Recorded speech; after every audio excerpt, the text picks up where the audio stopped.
there is a concierge element to serving up travel now, and I think everyone up and down the value chain in travel has to recognize that. Well, I think a lot of people would say that airlines can't really survive for the long term selling nothing but airplane rides. Some of the other things they can sell are on the planes themselves, some of them are information, and some of them are things to do when they get there. That's something that's available through other channels now, and I think it's going to be a pretty stiff competitive fight no matter how you look at it.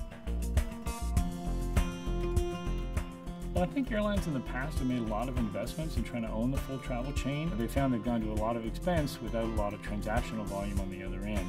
A lot of those previous experiences are now pushing airlines more towards a partnership model and maybe a little bit away from directly contracting with hotels and other on-the-ground suppliers.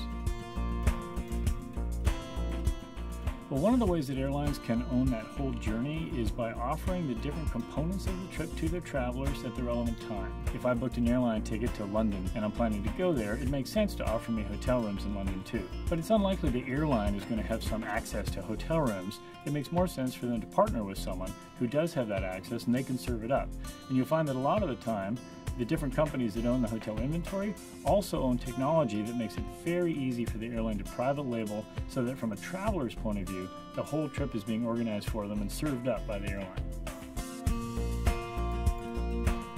The airlines have an advantage over OTAs and other booking sources simply because they're the originator of the fares. They're the ones who own the seats, and so ultimately they've got the information at their fingertips. They've got a customer base that already knows them, great brand awareness, great customer data. They've got great insight into where their customers like to go, when they like to go there, and what their price sensitivity is at any given time. And that gives them an opportunity to serve up the right merchandise on the ground that people are most likely to want, most likely to click on, and most likely to buy. I think the biggest steps that airlines have been taking to own the full travel chain have to do with partnering with hotel booking companies. There are other steps that they take. I think if you book any airline ticket these days, you're going to be served up with options for hotel, for car rental at your destination, for tours and activities that you can take advantage of while you're there. But I would say that the vast majority of airlines who are taking it seriously are partnering with best-of-breed companies who are already serving up what they can. The risk of slow action for an airline in technology is the same for any company anywhere in technology today. Technology cycles are so quick that airlines just have to get in front of what their consumers are seeing and their consumers are using so their consumers feel like they're offering things at the appropriate level of technology.